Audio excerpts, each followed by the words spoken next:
kebahagiaan yang bisa melebihi dibanding saat kami mengalami perjumpaan dengan Engkau, Tuhan. Tidak ada yang lain yang kami rindukan dalam hidup kami lebih kecuali kami boleh menikmati Tuhan dalam hidup kami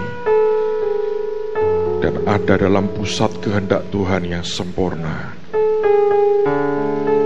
Tuhan, tolong kami, beri kami mengerti, beri kami mengerti. Terima kasih Tuhan, terima kasih.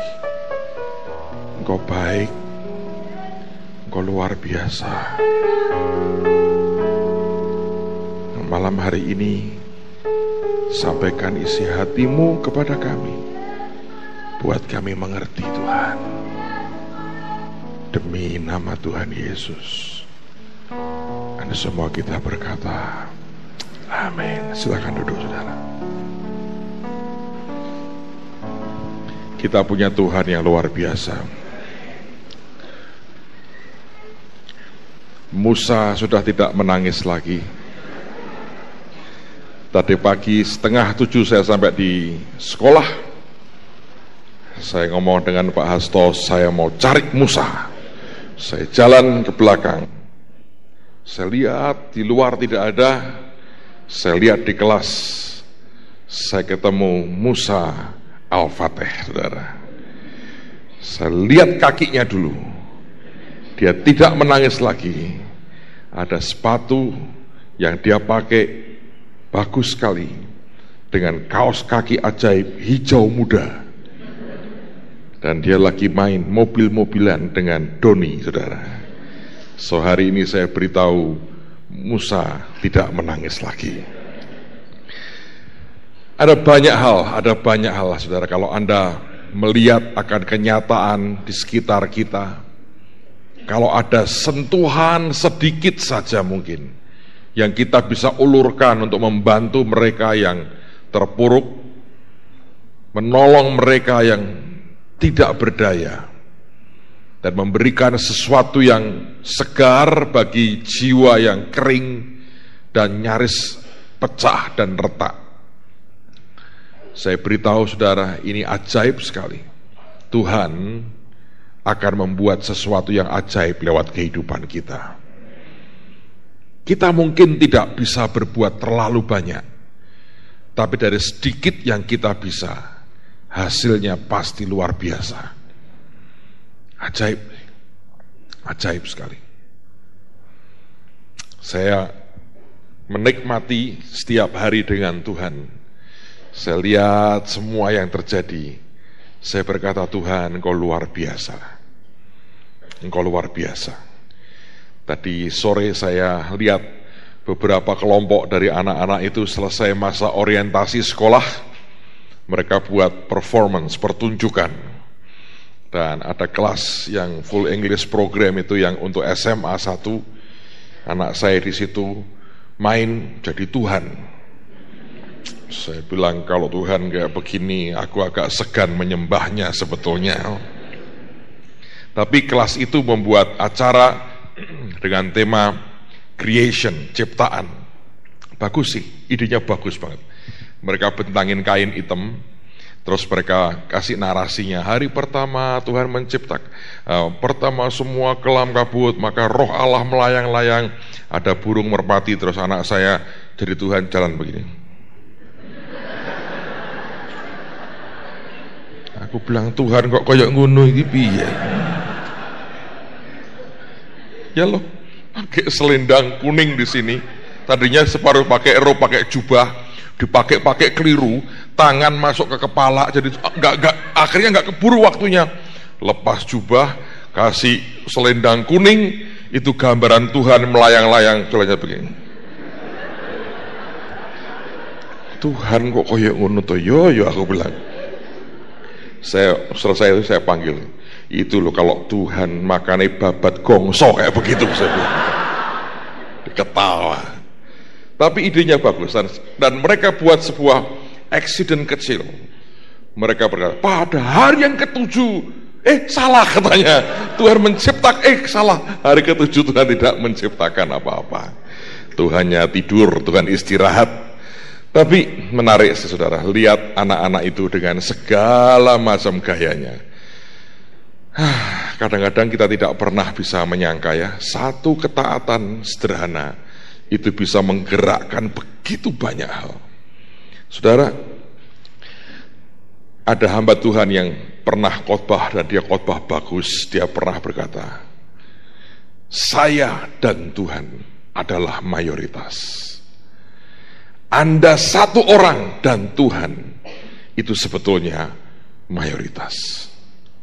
Satu orang dengan Tuhan itu mayoritas. Anda boleh punya banyak orang tanpa Tuhan, saudara minoritas. Karena penentuan banyak hal tergantung dari apa yang Tuhan mau. Dan seringkali dia hanya membutuhkan sebuah ketaatan saja. Tapi bukan ketaatan yang oleh karena sekedar komitmen, lalu engkau berkata, ya sudahlah apapun aku akan kerjakanlah, pokoknya aku mau taat. Bukan sih. Tapi ketaatan yang lahir oleh karena ada passion, ada gairah dalam hidup kita, ada gelora dengan Tuhan yang berkata, aku mau sukakan hatinya.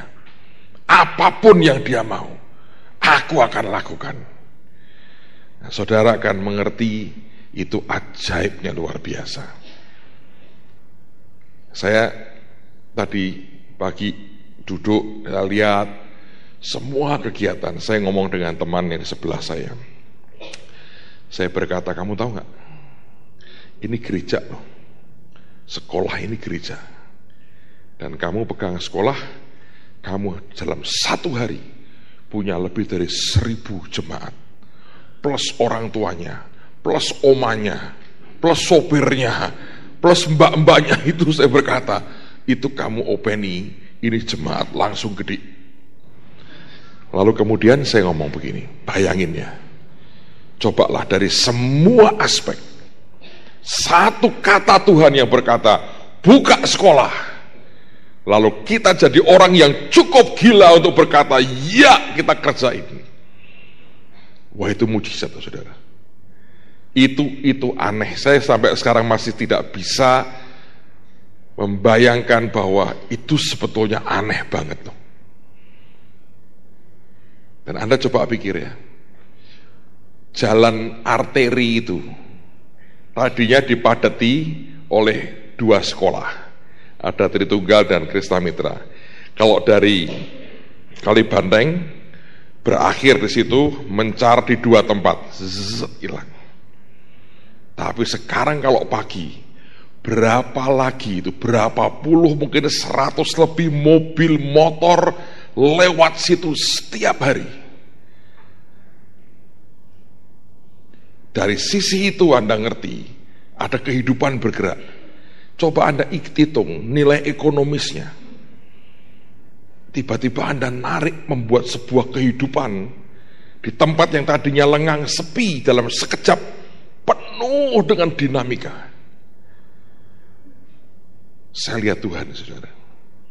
Itu cara Tuhan. Pada mulanya semuanya chaos, dia tata, dia buat bagus, dia taruh orang, dia buat rame. Nah, saya pikir dalam hidup kita juga sama. Satu ketaatan, saudara, akan menghasilkan sesuatu yang ajaib dalam kehidupan kita. So, saya berdoa kita jadi orang-orang yang taat. Bukan terpaksa taat karena komitmen buta, tapi kita punya passion, kita punya gairah, kita punya gelora. Kita berkata, Tuhan mau ini. Aku ngerti Tuhan apa yang kau mau. Untuk kesana seringkali memang susah jalannya. Tapi apapun lah, kalau itu engkau yang mau, aku akan kerjakan. Dan pada waktu saudara bisa nangkep itu, Anda lakukan persis seperti yang Tuhan mau, sekitar Anda akan berubah. Kehidupan itu akan nyata. Bukan hanya semata-mata soal pelayanan, tapi dalam pekerjaan, dalam bisnis, dalam karier saudara, itu sama.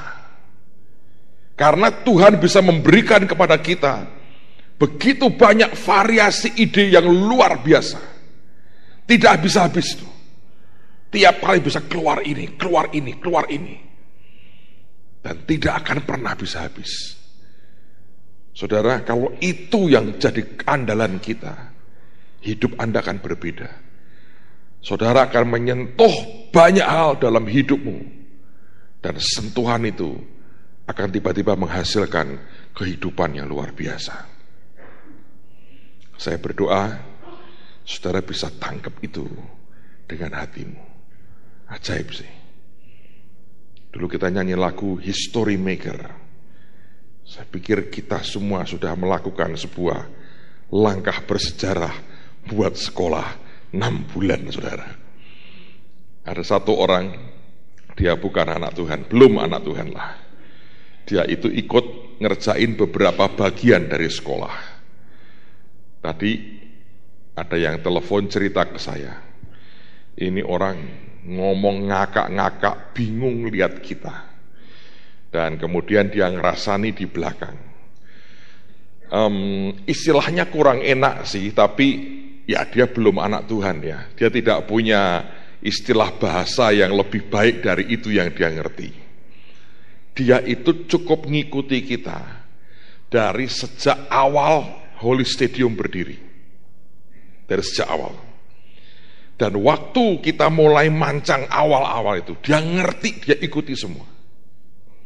Kemarin saya makan di Tanah Mas itu, omnya yang punya restoran, ngikuti semua perkembangan. Bingung saya, saudara. Ini kok ngerti semua sih? Ajaib sekali. Tapi orang ini kan belum anak Tuhan. Dia ngomong begini sama istrinya. Itu ya pendetamu itu katanya. Itu pasti seorang dukun sakti pengganda uang. Kok hihi piye yo? Kok dikai menyan dan kembangan repot, saudara. Tadi dia berkata, "Loh, aku tidak menghina. Tapi ini pengamatanku. Ini sudah model dukun pengganda uang dan tokcer ini." Dia ngomong begini, saudara. Coba bayangin. Waktu mancang itu yang datang kebaktian kira-kira nggak sampai 3.000 orang. Bagaimana mungkin? Katakanlah 4.000 lah. Atau 3.000 dia bilang. 3.000 bisa ngumpul duit dengan janji iman 21 miliar. Nah itu berarti per orang berapa rata-rata? Berapa Thomas? Aku rodok bodoh matematika. 21 miliar dibagi 3.000 berapa? 7 juta ya? Hah? 7 juta atau 700 juta? 700 juta ya enggak ya, 700 juta kali 3 2,1 70 sehingga 7 kan 2 awang ngitung ra iso kok wae golek duit. Kita ini orang-orang aneh, wong hitung-hitungan begitu aja nggak bisa kok minta diberkati. 7 ya, bener ya, saya percaya Anda loh. Ini direkam aku bilang 7 ternyata keliru, salah bersama loh ya. 7. Dia ngitung begini, bayangin ya, itu sebagian besar orang-orang muda, keluarga muda. Dalam setahun mereka suruh ngasih 7 juta rata-rata. Gak mungkin. Nah tapi kenyataan itu gedung jadi. Bingung lah dia bilang. Ini level dukun pengganda uang ini.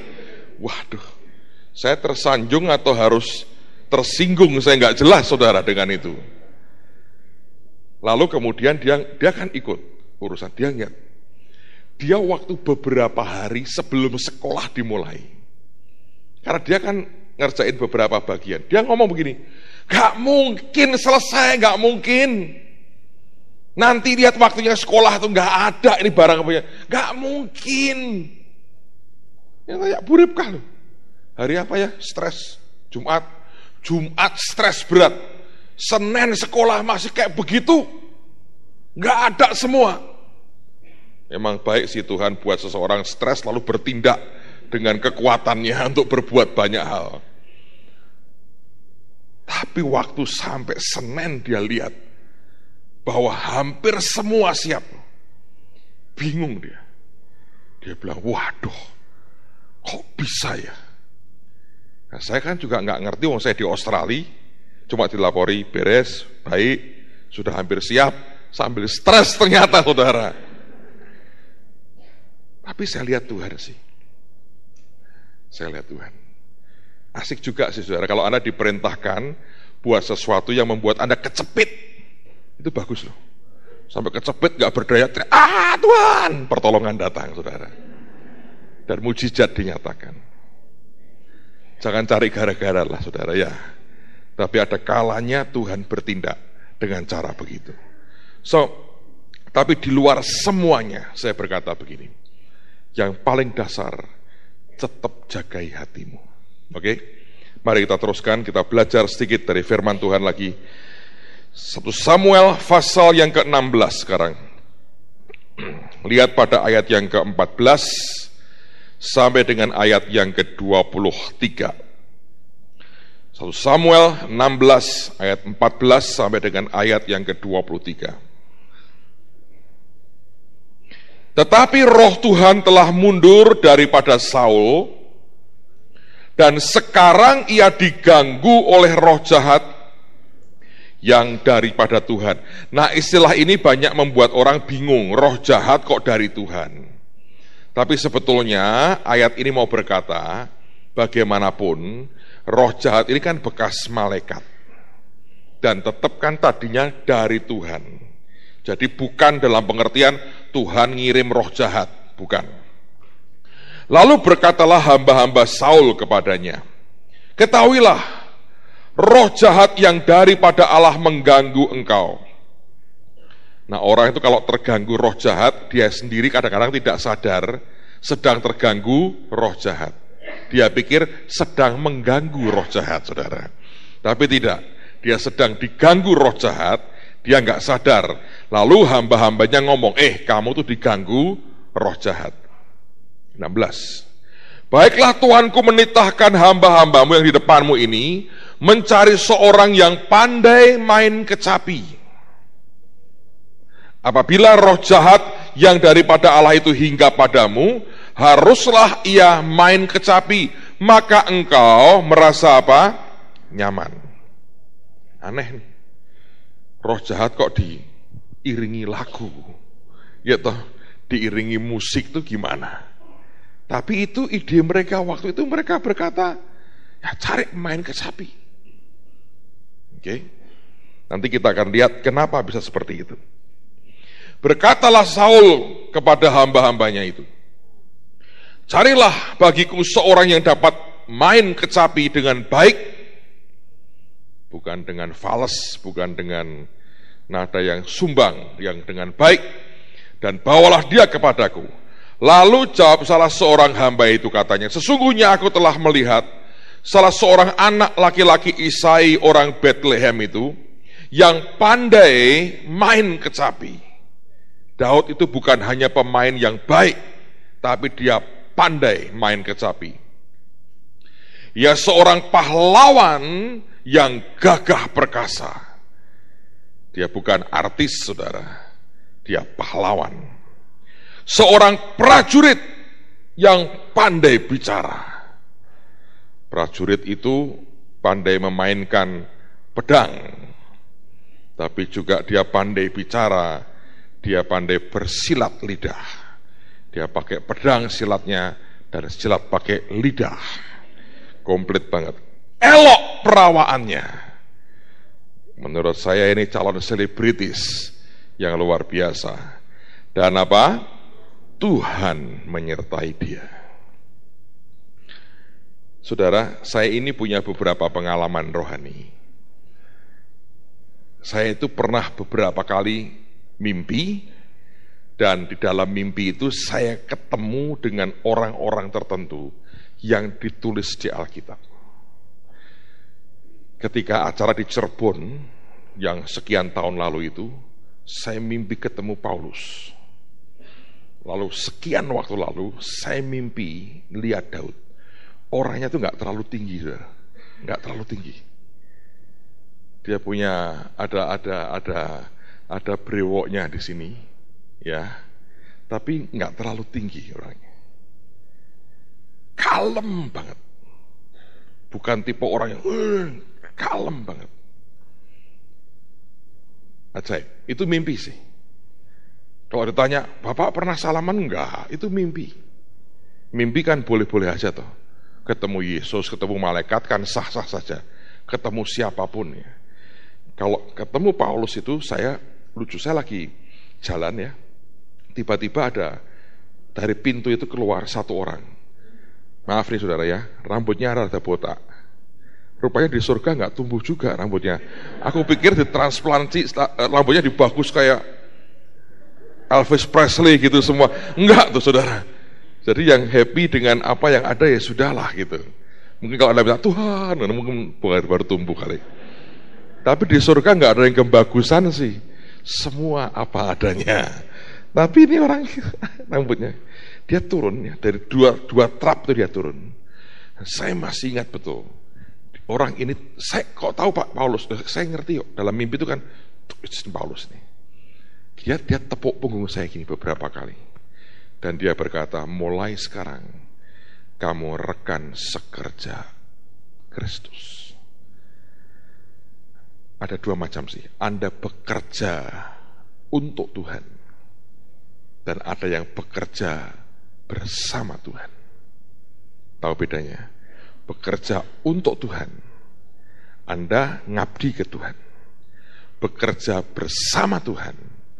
Anda tetap ngabdi ke Tuhan, tapi engkau jadi partnernya Tuhan. Dan itu beda sekali.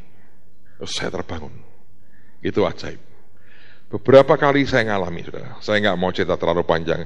Nanti nggak ngarai rame lagi, saudara. Saya simpan buat diri saya sendiri. Dan Alkitab berkata, Tuhan menyertai dia. Kalau dibilang elok parasnya, menurut saya rada imut sih memang wajahnya, saudara. Jadi nggak terlalu tinggi. Orangnya kalem sekali, cool banget. Nah, banyak orang berpikir Daud itu seorang perayu wanita. Gara-gara kejadian dia jatuh dengan Batseba. Oke. Menurut saya tidak. Itu murni sebuah kejatuhan fatal. Bukan karena playboy cap kambing, saudara. Enggak. Dia kawin dengan beberapa orang, haknya dia sebagai raja. Tapi bukan karena dia itu womanize atau dia hobinya perempuan, itu enggak sebetulnya. Sebetulnya tidak seperti yang orang pikirkan. Itu saya masih ingat betul wajahnya sampai sekarang. Dan itu memang wajah yang oke, tapi dia bukan orang tinggi, besar, perawaannya enggak. Biasa, badannya biasa. Cool banget, yang tidak bisa dipungkiri. Ini orang cool banget, tenang banget. Memang pembawaannya begitu. Kalau Anda baca di Alkitab, Anda akan makin lama makin bisa mengerti orang ini. Dikatakan elok perawaannya, dan yang terpenting Tuhan menyertai dia. Kemudian Saul mengirim suruhan kepada Isai dengan pesan, suruhlah kepadaku anakmu Daud yang ada pada kambing domba itu. Lalu Isai mengambil seekor keledai yang dimuati roti, sekirbat anggur dan seekor anak kambing, maka dikirimkannyalah itu kepada Saul dengan perantaraan Daud anaknya. Demikianlah Daud sampai kepada Saul dan menjadi pelayannya. Saul sangat mengasihinya dan ia menjadi pembawa senjatanya. Sebab itu Saul menyuruh orang kepada Isai mengatakan, biarkanlah Daud tetap menjadi pelayanku sebab aku suka kepadanya. Dan setiap kali apabila roh yang daripada Allah itu hingga pada Saul, maka Daud mengambil kecapi dan memainkannya Saul merasa lega dan apa saudara? Nyaman, dan akibatnya roh yang jahat itu apa? Undur daripadanya. Saya mau menekankan kalimat terakhir supaya Anda mengerti dan tidak memberi pijakan kepada setan merusak hidupmu. Alkitab berkata, setiap kali ketika roh jahat itu hinggap pada Saul, Daud mengambil kecapi. Jelas Daud lihat sesuatu yang berubah pada tuannya. Dia bilang, "What? Setan ini." Dia ambil kecapi, dia memainkannya. Akibat alunan kecapi dari orang yang diurapi Tuhan ini, efeknya Saul itu lega dan nyaman. Orang yang hatinya bisa tiap kali lega dan nyaman, setan tidak punya pijakan untuk merongrong hidup saudara. Tapi kalau engkau biarkan hatimu terus terganggu, hatimu penuh kepahitan, hatimu penuh dengan kemarahan, penuh dengan ketidakpuasan, penuh dengan kebencian, penuh dengan kritik, penuh dengan dendam, penuh dengan dengki, penuh dengan segala macam yang Tuhan tidak suka, dan engkau tidak merasa nyaman, tidak ada kelegaan di hatimu, setan punya pijakan. Makanya Alkitab mengatakan, Daud mainkan kecapinya, Saulnya lega, nyaman, baru rohnya pergi, bukan kebalik. Banyak orang berpikir, rohnya pergi, baru kemudian dia lega dan nyaman. Bisa sih begitu, tapi kasus ini berkata, ketika dia lega, ketika dia nyaman, setannya pergi. Karena setan itu selalu masuk di hati orang yang penuh dengan kebusukan, penuh dengan kepahitan, penuh dengan kebencian, penuh dengan amarah, penuh dengan rasa frustrasi, penuh ketidakpercayaan, penuh iri hati, penuh dengan kritik kepada banyak orang, penuh ketidakpuasan, ketidakpercayaan. Di situ dia akan merongrong kehidupan kita. Tapi ketika kita ini hidup dalam kelegaan hati dan kemudian nyaman, itu yang luar biasa. Hari Senin kami pulang terbang dari Jakarta ke Semarang.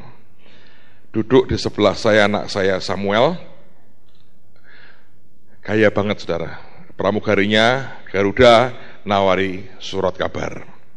Kan duduk bertiga gini. Penumpang di sana lagi ditawari ambil Media Indonesia. Saya ditawari, saya ambil koran apa ya? Koran bahasa Indonesia lah pokoknya. Koran Tempo.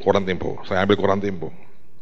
Si Sam ditawari The Jakarta Post. Keren. Saya pikir, oke. Saya nggak tahu apa yang dia baca, but The Jakarta Post. Saya bilang, wow, keren. Yang situ Media Indonesia, ini koran Tempo, anak paling kecil The Jakarta Post. Mungkin lain kali dia akan ambil The Wall Street Journal, mungkin begitu kali saudara. Dia baca, dia buka. Saya nggak tahu dia baca atau dia pura-pura membaca. Serius sekali. Nah, saya buka-buka koran yang saya baca. Tapi dia rupanya melirik yang saya baca. Dan ada judul begini. Orang yang pemalu dan pemarah paling banyak beresiko kena penyakit jantung dan stroke. Saya baca itu. Orang yang paling sehat itu orang yang paling bisa menyerah dan rileks. Bahasanya Pak Yusak, gelinding wae.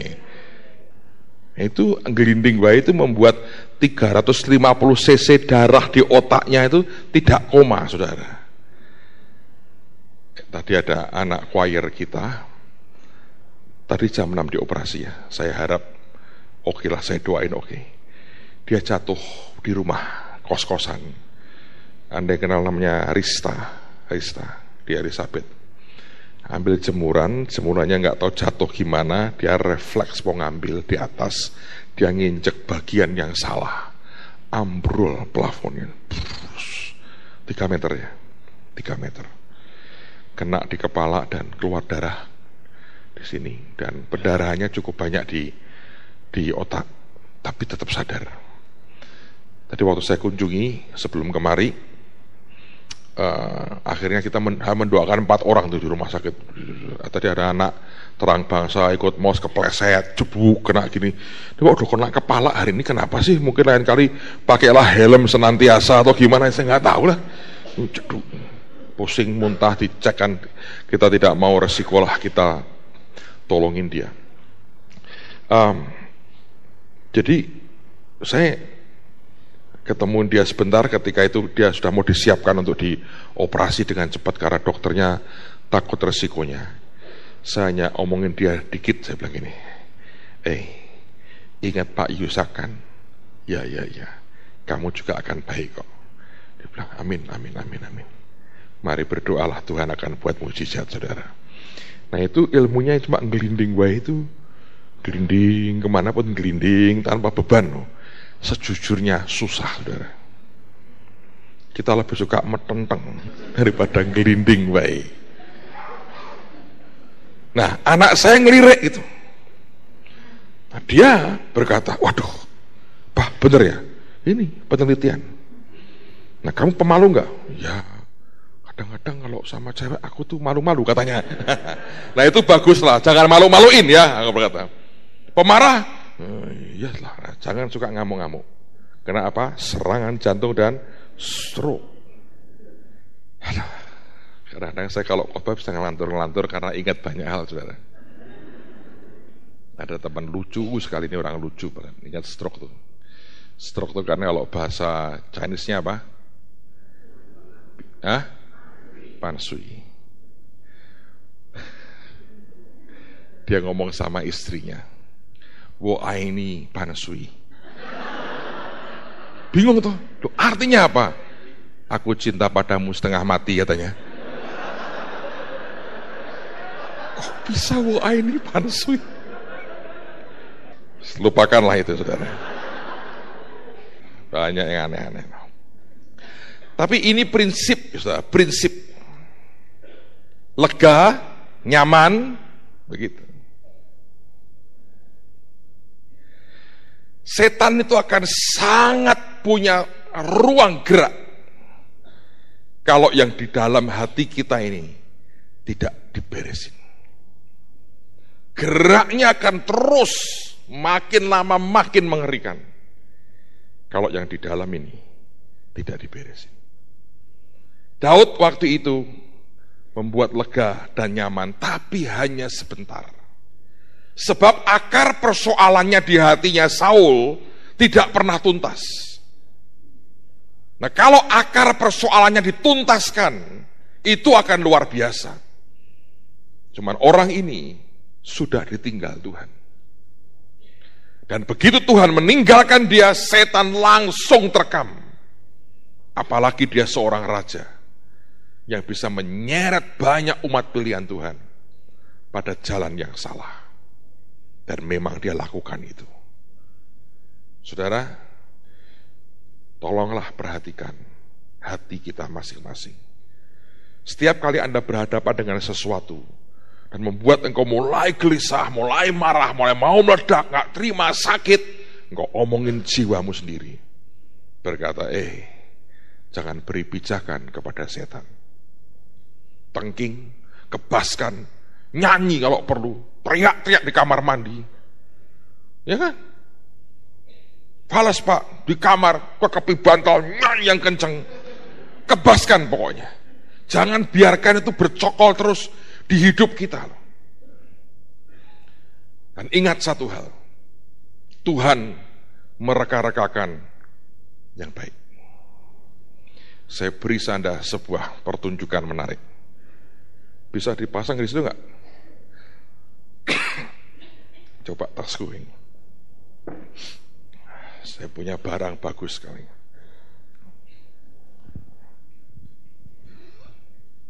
Saya harap tidak akan Anda lupakan seumur hidupmu. Apakah bisa muncul di situ? Oh bukan, itu bukan wajahku. Oke, saya coba semaksimal bisa. Tanggal 7 yang lalu, hamba-hamba Tuhan datang, Pak Yusak nginep di hotel di Grand Candi. Saya temenin dia, karena saudara-saudara yang lain habis acara, mereka pulang ke kota masing-masing. Ibu Iin dan anak-anaknya pulang hari Minggu siang. Pak Yusak sampai Senin dengan saya ke Jakarta terus ke Australia. Saya sih lihat kerendahan hati ya saudara. Karena begitu acara selesai, saya masuk di kamar hotel saya, Tuhan ngomong banyak tentang hati begini. Waduh, saya bilang, besok gue yang khotbah ini. Pagi-pagi jam 6 digedor kamar saya. Dia ketawa, hehehe, kowe sing khotbah. Aku ora entuk apa-apa, tapi bagianku cuma mengiringi saja. Jadi pagi dia kebaktian, ikutkan. Sore dia yang tahu bukan dia, tetap kebaktian. Beliau bersiap lebih cepat dari saya. Kalau Anda dengan Pak Yusak, jangan jam 6 ya, jam 5:15, setengah 6 dia sudah siap nunggu di luar. Kami di Sydney musim dingin, tiap pagi, tiap sore, setengah jam sebelum janjian waktunya kita keluar kamar, dia gedori kamar, gedori, sampai dia dengar suara nyaut, ya wis pokoknya digedori satu persatu. Itu orang tua yang ajaib banget saudara.